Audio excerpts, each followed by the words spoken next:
What I would say, is that what we are seeing, there's no doubt that a lot of businesses are backing away from making very visible signs of support for the LGBT community during Pride, for example.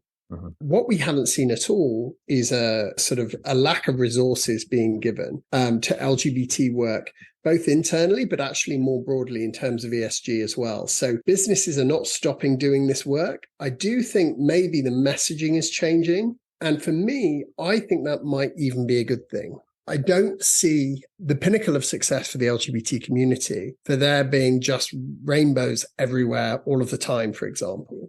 It's some of that stuff that's being hit, actually. It's some of the sort of very, very visible, some of the heavy social media, the idea that during Pride, making everything rainbow colored is kind of an essential part of our work.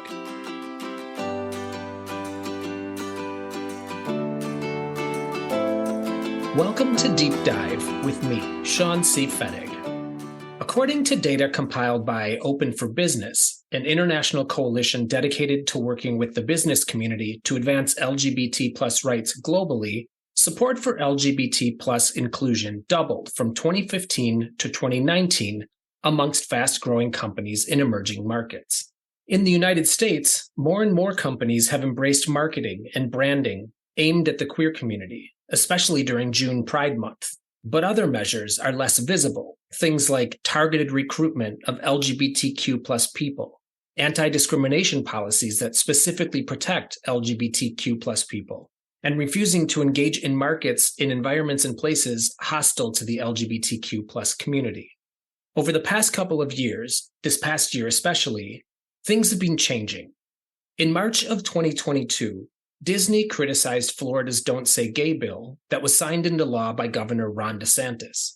This law bars any discussion or instruction of sexual orientation or gender identity in Florida schools. In response to Disney's criticism, the governor asked the state legislature to revoke Disney's self-governing privileges, which it did, and then it also took control of the district's governing board and replaced its members with those handpicked by the governor. In April of this year, trans social media influencer Dylan Mulvaney posted a video on Instagram commemorating March Madness that included some custom cans of Bud Light featuring her face that the beer brand had gifted her, celebrating Dylan's 365 Days of Girlhood series, which documented her transition. This sparked a massive backlash and calls for a boycott of the beer from the far right, which led to a significant drop in shares and value for Anheuser-Busch, the parent company of Bud Light. In response to this drop in share prices, Florida Governor Ron DeSantis has announced a potential lawsuit against Anheuser-Busch for breaching legal duties owed to its shareholders. We won't get into the fact that it's the far right's boycott that directly led to the drop in value in the first place. Things have snowballed since. In June of this year, Pride Month, retail giant Target started pulling LGBT plus positive products from its shelves after far-right activists and Republican attorneys general took issue, arguing that such products were essentially grooming children, leading to disruptive, destructive, and threatening behaviors from right-wing agitators in the stores, including yelling, bullying, theft, and destroying of displays. And many Starbucks stores across the country this year quietly instituted policies of not decorating for Pride Month, a reversal from years prior. All of this has me worried. So today I'm talking to Dominic Arnall, CEO of Open for Business, the organization I mentioned at the top of the episode. Open for Business advances LGBT plus inclusion and creates change in three ways: by constructing and promoting the economic business case, by catalyzing a global business voice on LGBT plus inclusion, and by mobilizing local business leaders to advance LGBT plus inclusion. We talk about some of their initiatives, their research, the practice of corporate pinkwashing, some of the best and worst places to do business, how companies support the LGBT plus community in ways that aren't necessarily visible, how the US right-wing attacks on LGBT plus supportive businesses could impact the community as well as business practices around the world, if we could be experiencing an emerging paradigm that pits an LGBT plus positive economic model against an anti-LGBT plus model, and more. If you like this episode or any episode, please give it a like on your favorite podcast platform and or subscribe to the podcast on YouTube. And as always, if you have any thoughts, questions, or comments, please feel free to email me at deepdivewithsean@gmail.com. Let's do a deep dive.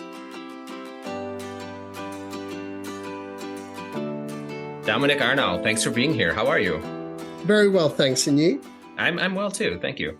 I'm both excited and anxious about having this conversation, primarily because I know next to nothing about economics and business development, but there is a significant intersection with some things that I do know a little about, and that's politics and the LGBTQ community.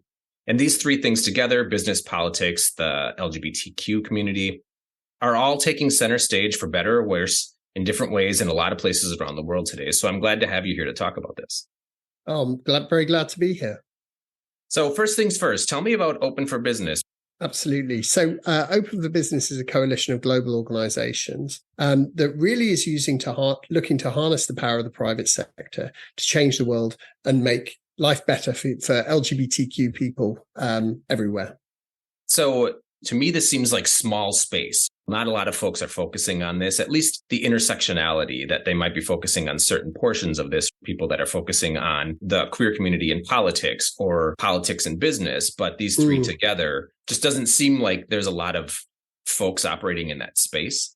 I think you're right. Yeah, I think it's interesting, really, because I think a lot of people in the LGBT space make broadly a similar case that's been made for a long time, which is that globally people should respect the human rights of LGBT people. And of course, I agree with that. I worked for a large LGBT NGO for a long time, doing something very similar, doing quite traditional human rights work. And I think that one of the difficulties is that actually the fact that LGBT people have human rights and those human rights should be respected is not self-evident in a lot of contexts. And I think it's quite difficult for us sometimes to look really at those contexts where life is very difficult for LGBT people and to think that maybe we need to change our approach a little. And I suppose that's what we aim to do at Open for Business. So we make the argument, augmented by research, that LGBT inclusivity is good for municipalities, good for business, and good for the economy. And we do that typically. We would do a review of an area which could include up to 200 new pieces of evidence. So we're talking about global data sources, national, regional, and local. Looking at things like existing research papers, reports, articles, and presentations, as well as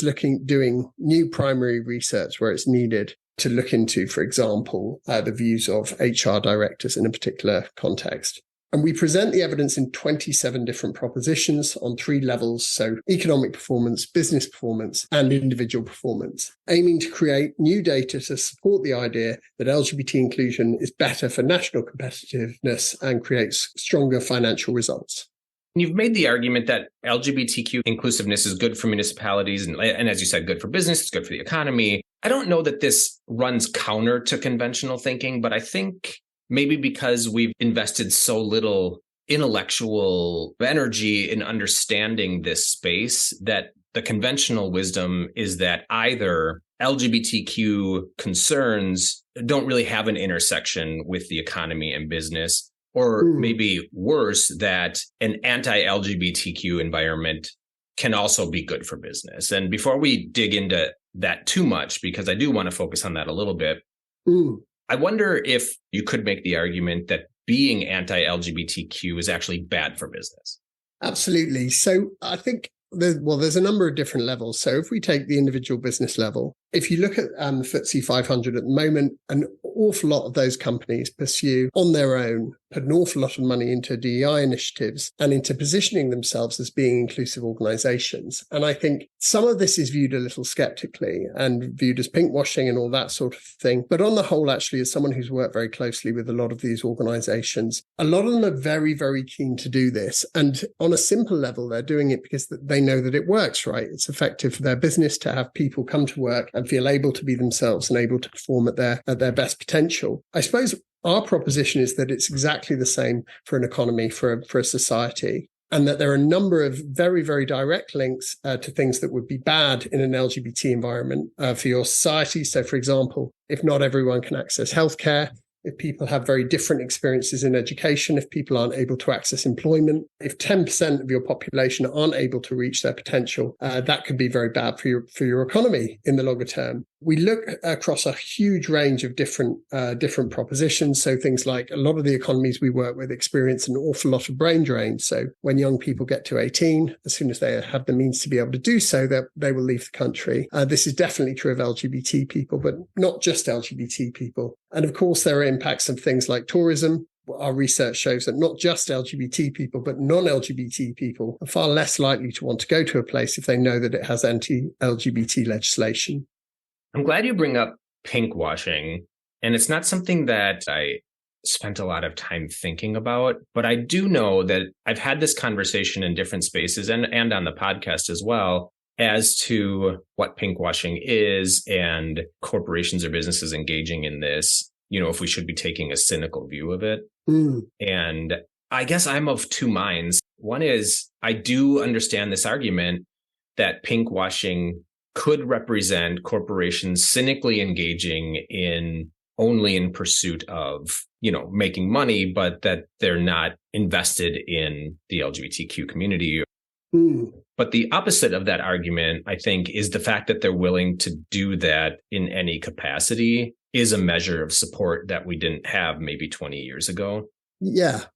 Look, and I think within the community, there's a huge amount of disagreement on this topic. My view is that showing visible signs of support for the LGBT community, sometimes it's a little clumsy and sometimes it's not done perfectly, but it's sort of broadly a good thing. And you can see this whenever an organization withdraws its support, for example, and stops celebrating something around Pride, as we've seen recently, unfortunately. So I think that what people are looking for when they see that is a sort of congruence between a brand's values, what they know about a brand, and what's happening. So where organizations run into real trouble is where with the left hand, they're making a big show of Pride, for example, and showing how inclusive they are. And with the right hand, perhaps they're engaged in activity that's actively harming the LGBT community.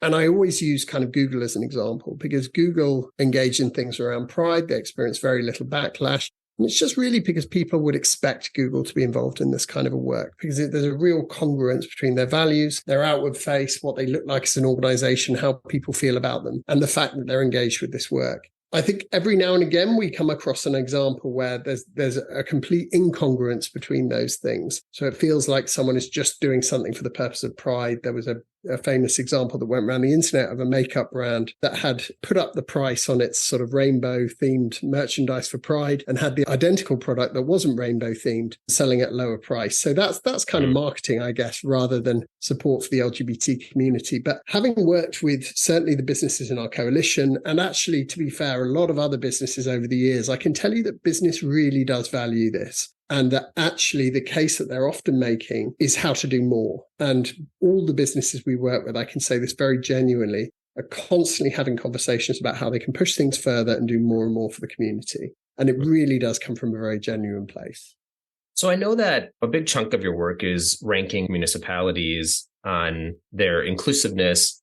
And you touched on this a little bit, how you measure that, or at least some of the indicators that you're interested in. I guess I'm wondering which places are doing particularly well based on the rankings that you employ? So the places that are doing really well, and I should say that our last data was 2022, which doesn't feel that long ago, but actually in terms of LGBT inclusion, it feels like quite a long time ago. Yeah. We're reviewing this data in 2024, so we're going to have even more up-to-date data. But certainly as of 2022, cities like London, New York, San Francisco, Berlin, Sydney, and Toronto were all doing very, very well, had created this kind of virtuous cycle in which inclusion and competitiveness are mutually reinforcing with really highly developed financial and creative industries. So yeah, that would be an example of where we were as of 2022. We are interested to see, obviously, there's been an enormous change in the States, which we may talk about at some point, but also here in the UK, there's been a bit of a change as to how LGBT inclusion is viewed in the press. And it will be interesting to see if the data comes out differently as a result. Yeah, this is something that strikes me because, and I'll give you a couple of examples, and you touched on one, which is the environment changing in the States as a whole. But, I read recently an article about some blue regions. So in the States, that's, liberal regions in Florida that are particularly concerned that not only are LGBTQ plus people leaving the state, but that people are choosing not to visit the state. So tourism is taking a hit as well because of their anti-LGBT legislation. But that in these blue regions, people are making the case that it's actually harming, the community by denying dollars to some of these regions that are actually much more open than the state itself presents. Yeah. And then I have also read, specific to the UK, that the UK has become, at least from perception of LGBTQ people living in the UK, that feels less welcoming than it did a few years ago. Yeah, I think that's absolutely true. I live in the UK myself, and we've certainly dropped down the ranking in ILGA's inclusivity ratings. Yep. There's a lot of reasons, though. The environment in the press feels very different to how it did a few years ago. So it's been quite scary to witness. Yeah. And I guess my question is, how do you consider a national environment when you're ranking municipalities? Because San Francisco has always been somewhat inclusive, right? Yeah. But it's also sitting in an environment, a larger environment, that is becoming less inclusive. Absolutely. I mean, so the slightly boring answer is it depends on the place. So obviously the US's legislative framework is kind of unique in terms of the state versus national picture. What we're trying to do and what we're doing as without giving the game away, a special feature on in 2024 is looking at some of those states and how they've changed, and looking at comparisons between states like San Francisco and, for example, states in the South where they appear to have gone backwards. So you mentioned Florida earlier as an example. Mm-hmm. I also want to circle back to a couple of other things that you mentioned, both brain drain and tourism. Yeah. And I can absolutely wrap my head around the impact that has on economies, that places like Russia, as they become not only less LGBTQ friendly, but at the same time, as they're engaged in war that is isolating the country, that they're losing not just LGBTQ folks, but a lot of folks. Sure. And then tourism, are there places that are better in like Europe than other places? Or are there places in South America that are better than other places in South America? Oh, absolutely. And I think one of the reasons we focus on a kind of city level is that actually the difference within a single country can be enormous, from the capital city to more rural areas. And I think cities being economic hubs, that's why we focus. And indeed, in some countries, we'll do an analysis of more than one city. So we do around 10 in the States, for example. Yeah, I mean, there are kind of highlights all over the world as well as lowlights. So, for example, one of the areas we work in is the Caribbean. We have a program in Barbados. Now, Barbados just went through decriminalization last year. And yet the mood is incredibly positive about LGBT people. They're already talking about marriage. To give you an idea, in the UK, that took 40 years, that transition from legalization to marriage. So things are moving quite quickly at the moment, and they're moving negatively in the same light. We have a program in East Africa that's based in Kenya, and there are bills. The Uganda bill, the anti-LGBT bill in Uganda has attracted a lot of attention, but there are actually similar bills proposed in Kenya, in Ghana. Oh, and yet in Southern Africa, places like the Maldives, like Botswana, are now going through a process of decriminalization all at the same time. So it's kind of a constantly evolving picture. And I think a continental level is probably too wide a lens to put on it, because even within Europe, there was a few years ago, Poland was an exceptionally difficult place to be LGBT. Turkey is certainly experiencing some very difficult moments at the moment. And yet we're seeing Poland at the moment look to a position of optimism with the elections coming up. So I think sometimes we can be guilty of seeing it on a kind of scale from the West going towards other areas of the world that we perhaps have a sort of understanding of as being less developed, whereas actually it's a bit more complicated than that. Sticking with this evolving environment, something that strikes me, I guess to put this in the context of myself as a traveler, as the world evolves on this, I'm chasing the bright spots. Right. And by that, I mean the safe spots, the spots that I'm not going to be looking over my shoulder or worrying. And then I think about the work that you're doing, and I think it would be easy to really engage the places that are inclusive, but it strikes me that you're probably not, that some of your work is probably engaging the places that are contracting or not so inclusive.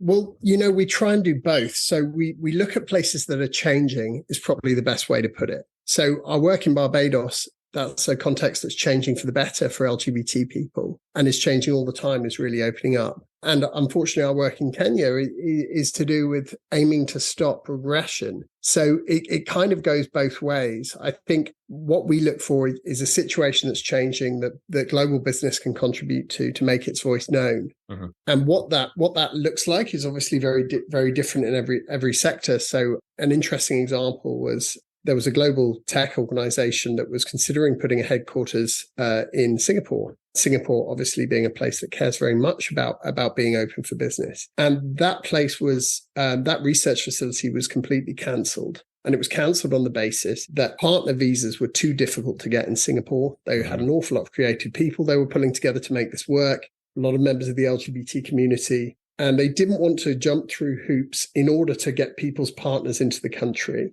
Mm-hmm. Some of the other things that were happening across the region were that, we heard stories of global businesses that were employing people's partners as cleaners and chefs, big businesses that were going through all these different little hoops in order to get people into the country. And this organization said, we don't want to go through that. So there are sometimes very, very solid examples of where cities have lost out on the footprint of big business on the basis of inclusion. And I think that sadly, a lot of the time, the cities won't hear about this. The business just sort of makes a decision and leaves. And I think that it's our role to really show the level at which the decision-making process takes into account inclusion when it makes a decision within global business, which is only getting stronger. And that's a good pivot, because I do want to talk about some of these regions and countries that are not so inclusive. So I guess the flip side of this argument that you're making, that inclusiveness is good for business, is there are a lot of places that have been spotlighted as massive economic growth engines that are also really anti-LGBT. You mentioned Singapore, but I'm also thinking of places like Saudi Arabia and Qatar and China. Is it possible that places can be explicitly anti-LGBT and still be engines for growth? Absolutely. And, we're not saying that it's impossible to be an engine for growth without being LGBT inclusive. Mm-hmm. As you pointed out, I would say that a lot of the places you pointed out have wealth based on extraction. So Saudi Arabia, Qatar, all the kind of oil states have a kind of very specific form of wealth, or historically, certainly with Dubai. And when we speak to people from those areas, diversification is something they're incredibly interested in. So although it sounds a little unrealistic at the moment to talk about LGBT programming in Qatar, ultimately those governments want very much to appeal to global businesses to put headquarters there. And that's why they're getting involved so heavily in sport and that sort of thing. So I can absolutely see a time when they want to appeal to the global community a bit more broadly. I think the reality is that when you have so much money from extraction, your need to engage the global community is probably lesser. And I think that rings true of China as well, though I think we'll see. Our sort of pitch, if you like, is not that LGBT inclusiveness is a prerequisite, but that it can absolutely benefit a thriving society. This has been making me think, and again, I don't know much about this, but if we only see this dynamic through this lens of LGBT inclusiveness and economic growth versus anti-LGBT inclusiveness and economic growth, and as economic growth increasingly becomes an indicator for people on where they want to live, maybe even more so than other things like the type of government. I only mention this because there are so many people leaving democratic countries and going to relatively autocratic governments simply for jobs. Yeah. And I'm wondering, if we only see this through the economic lens, if it's fair to say that we could be entering an era in which we start to see a schism between economic ideologies that could really influence a new world order. So like two competing economic models, which is inclusiveness for LGBTQ people or exclusiveness for LGBTQ people, that then battle for dominance. And I wonder if you've given this any thought or what you think about this. Goodness. I mean, I think sadly we are starting to see that sort of thing happen globally. I think thankfully there's some opposition, even in the individual countries in which it happens. So what I don't think that we should be doing is dividing the world into countries that are good, inverted commas, and countries that are bad, because actually within lots of countries, you might have, for example, like in Turkey, quite an impressive government, but a really strong civil society. And it's actually quite similar in Jamaica. Jamaica is pre-decriminalization, but it has this thriving civil society. It has an LGBT community. There are also countries that have very regressive legislation where being gay is illegal, and yet have an LGBT community that is out, so to speak, and that is thriving. And it's probably more based on the fact that it hasn't been politically opportune for anyone to remove those laws than it is the fact that they would be implemented today. So it's kind of a bit of a patchwork quilt. I would hope that we didn't get into a position where the oppositions we've seen, for example, in the States between one side and another continue to grow, because I think ultimately that's not good for anyone. And it's certainly not good for either side. I think you spend more time kind of fighting with each other. And generally what we're looking for is a sort of a world where we can learn from each other, and that organizations and countries that are performing really, really well see the value in inclusion as a part of that. So let's go down this rabbit hole a little bit, because we've touched on it quite a bit. You just mentioned it again, and I'm from the States, so I want to talk a little bit about the States. And maybe this is coming from a place of anxiety and defeatism. So maybe you can help me here. But, as we've talked about, there have been some states that are passing a lot of anti-LGBT legislation that really puts businesses in the crosshairs. So, I'm thinking of Florida with the fight with Disney. So any businesses that have exhibited like pro-LGBTQ branding or marketing have been targeted, and there's calls for boycotts. There's been legislation, threats of lawsuits. And to me, it seems like this could backfire. But I also feel like legislators that are doing this are really trying to reframe the debate in such a way that it might actually succeed in suppressing LGBTQ plus inclusive programming and marketing on the part of businesses, so that it might actually work, I guess, is the argument that I'm afraid of happening. So I'm wondering, what you think, and then kind of given the research that you're doing, and you mentioned some of the research that you're engaged in now for perhaps next year, what might this do to businesses in the United States? And or do you hold out hope that this might just be a turning point for the positive? Look, I'm a natural optimist, and I'm an optimist even in the face of quite stiff opposition at the moment in the States. What I would say, is that what we are seeing, there's no doubt that a lot of businesses are backing away from making very visible signs of support for the LGBT community during Pride, for example. What we haven't seen at all is a sort of a lack of resources being given to LGBT work, both internally, but actually more broadly in terms of ESG as well. So businesses are not stopping doing this work. I do think maybe the messaging is changing. And for me, I think that might even be a good thing. I don't see the pinnacle of success for the LGBT community for there being just rainbows everywhere all of the time, for example.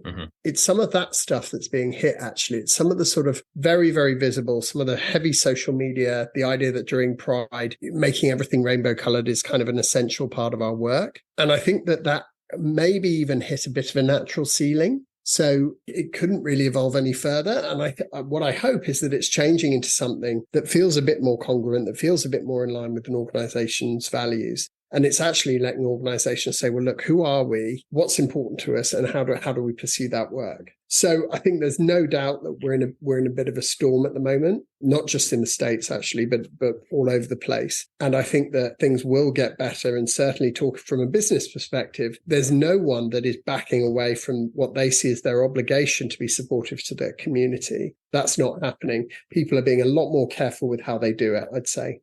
And for that reason, I think that ultimately we will end up in a good place, even if we have to go through a difficult time to get there. I think this is an interesting point, because there is a vein of folks that make this argument. Also, I think research that supports this, that when it comes to marginalized groups, and here I'm including obviously the LGBTQ community, that in some circumstances and in some ways, more visibility is not actually better, that more visibility promotes backlash. That doesn't mean that we should squelch visibility. But I think from a strategic standpoint, and maybe this is what you're getting at with businesses, in some circumstances and in some places, more visibility is causing maybe more harm than it's doing good. Well, I think that the visibility has to be backed up by a sense of this being who the organization really is and their values. And I think we can probably both think of some high profile cases in the States recently where it has ended up with businesses being in a bit of a war over their visibility. And a lot of the time, that's because the business wasn't really perhaps initially too sure of where it stood on the issue. An example I can think of is Budweiser, who ended up withdrawing and apologizing and going through this whole process and actually pleasing no one in the process. Because I think when you make a commitment to LGBT people, and actually, I think turning your logo rainbow, I wouldn't be skeptical of that. But I think it is a commitment in a sense. You're saying this is who we are and we're a supportive organization. I think the worst thing you can do is kind of flip-flop on that, because people smell a rat and they think this isn't coming from a genuine place. And actually, whichever side of the argument you're on, that's something that's going to really wind you up. So what I hope is that what we'll end up with is a sort of mainstreaming of LGBT inclusion. I mean, the point of all community activism, in a sense, isn't to have the largest ever pride. It's to have the same rights as everybody else. So hopefully what we're seeing is a move towards that and not away from it. Something that, I think about often, I see a lot of what the United States does through a lens of the potential influence it has on the rest of the world. Mm. So specific to the conversation that we're having, I do worry that as the United States goes through this, I guess I would consider it some kind of a contraction on LGBTQ rights, that as we see this take hold in policy, but also, as we're talking about the impact that it has on business and corporate initiatives and development, or at least how they present themselves or show their support for the community, I wonder if it's possible that this environment could have ripple effects for business in the rest of the world. So ripple effects is definitely something we're aware of. They can be both positive and negative, of course, but we see contagion and one thing we were really nervous about when we saw what happened with Budweiser, with Disney, is organizations sort of pointing to that and saying, look, we don't want any part of this. This looks like a mess, which is a real shame, because I think actually certainly on the part of Disney, I think that they may well come out better from this difficult period than they went in. But I think that what most businesses are going to feel is that they want to stay away from the very public clashes and that kind of stuff. And I think that's why they will draw away from public. Well, hopefully they won't, but they could draw away from public displays of support. That said, for every business that's getting into trouble on this, actually there are literally thousands that are not. And as we say, most of the businesses, the global businesses that are doing particularly well, are doing so and have very comprehensive programs of support for LGBT people, have very comprehensive pride offerings, and are experiencing relatively little backlash as a result. So I think it's difficult, but I think you can overweight the exceptions sometimes. And I'm worried. I do have some worry that we're doing that at the moment. So as we think about business through the lens of LGBTQ plus inclusiveness and rights, we've talked a little bit about pinkwashing, and I think this goes a long way towards, there's a whole host of reasons that people are skeptical of business and motivation of business. But I think you're making the argument that people don't have to wholesale be cynical of business. Absolutely. So I guess I'm wondering if you could make the case for why people should be a little less cynical about business when it comes to LGBTQ plus inclusiveness.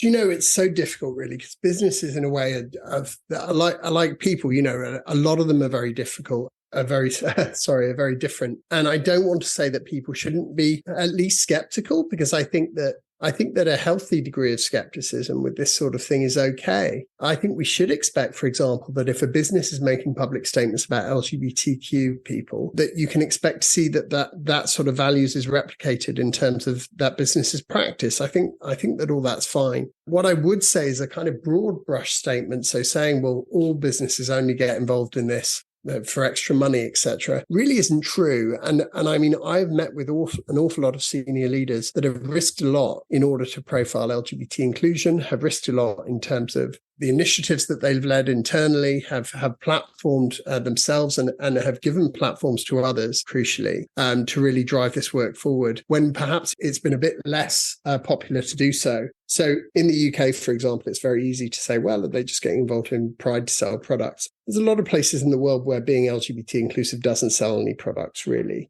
on its own. And there are businesses that are doing their very best to move the needle, even in those very complicated areas. So I don't want to tell people not to be skeptical, but I think not to be cynical is the right approach.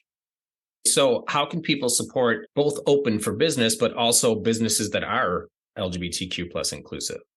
So if you come over to our website at www.openforbusiness.org, you'll see a list of our coalition partners who are involved in our work, and you'll see links to get involved with us as well. And of course, we'd love you to come over and do that. Okay, final question. What's something interesting you've been reading, watching, listening to, or doing lately? And it doesn't have to be related to this topic.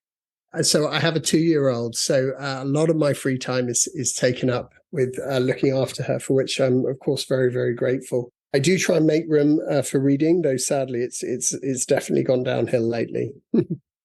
I have a handful of friends that have children. It takes up so much of their time. I'm always like, oh, have you read this? Or have you seen this TV show? Or have you managed to go out, kayaking or something? And they're like, I don't do anything but take care of my kids. So yeah, I totally get it. I hope it pays off. Oh, it really does. I mean, I'm lucky in that I travel a lot for work, so I get to see a bit of the world at the same time, which of course is a real gift. So that does take up most of my time, though. I wouldn't have it any other way. What are some of your favorite places in the world to go? Oh, that's a good question. Do you know I'll give you two of my real favorites. So Bosnia and Herzegovina is one of my favorite places on earth. So Sarajevo is just an incredibly beautiful city, as is Mostar. And then Sierra Leone is a really wonderful, wonderful country as well. Yeah, I think they're my two favorites at the moment. I went to Singapore recently, and I have to say I enjoyed it much more than I thought I was going to. I was thinking of it in terms of being another global city, if you know what I mean, but it just feels like a lot more than that. It has a really strong local Singaporean culture as well, and some of the best food I've had, I think. You know what I find interesting about travel is that I spend a lot of time doing research when I travel on, as we mentioned, queer rights or the environment for queer folks. But it's not like I live an overt queer life when I go there. Yeah. And so it's not always entirely clear to me if a place is open or not, or inclusive or not. Yeah. So I'm going off of what their legislation is like, or what their culture or social environment is like. And Singapore does not rate high. So I'm wondering if it's the same for you. So I think the difficulty is, because I have quite an unusual name, if you Google me, you will see 10 years of queer stuff coming up, right? So I guess I'm sort of not that subtle as a traveler.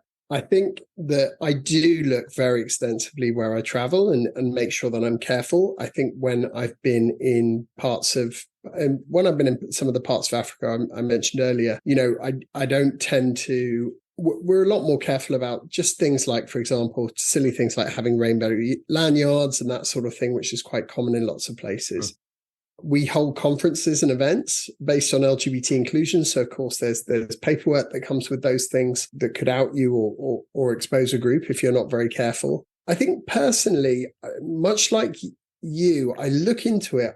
I try not to let it stop me going anywhere. And sadly, that's not entirely true. For example, I would really love to go to Russia, and I've been really into Russian books since I was quite young, and reading Dostoevsky and Tolstoy.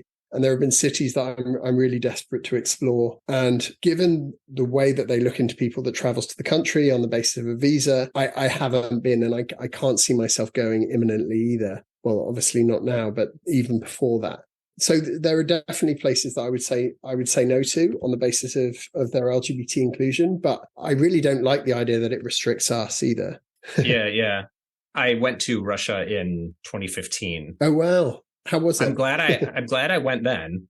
Yeah. It was it wasn't a great environment for queer people then, but now I could not even imagine. They scrutinized me pretty well when I went in 2015. Oh, really? Like, they took my passport it's a weird thing. Like, I had to go to a building that took my passport for the day, and then I had to pick it up later in the day. Wow. I'm pretty sure we have a rule that we're not supposed to hand our passport over. Anyway. Goodness. I met queer people there, and it is just a very different environment. They live very closeted. They have a very thriving queer culture, but it's just all underground. Oh, absolutely. And again, they have a really good civil society, because Russia hasn't always been this way. I mean, it's been getting tougher from sort of around 2010 for LGBT people. But I think with Russia specifically, I've run programs with Russian activists, and I think that's probably sitting around online somewhere. So I feel like I'd be probably disproportionately at risk. Yeah. I think though, overall, the world changes so quickly that every time I go on a trip, say it's a personal trip and not a work trip, if I go on a work trip, I'm excited to go somewhere new. And obviously we make decisions about whether or not that's a safe environment for me to go.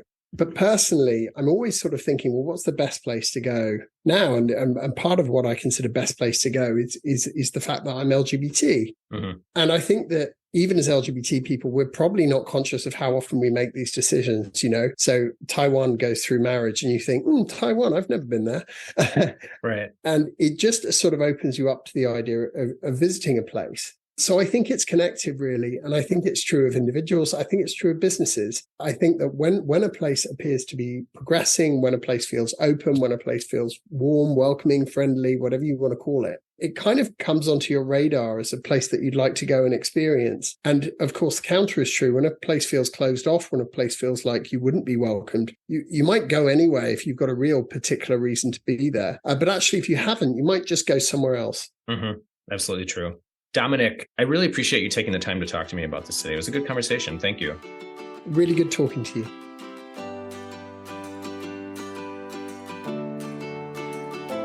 While many of us in the queer community remain skeptical of the motivation for businesses when it comes to their LGBTQ plus support, I personally feel like visibility is important. And the push from the far right to scare businesses away from supporting the queer community is the tip of an iceberg that could precipitate the rolling back of less visible support. Things like anti-discrimination policies, LGBTQ plus positive hiring practices, and more. So we should take every shot across the bow seriously.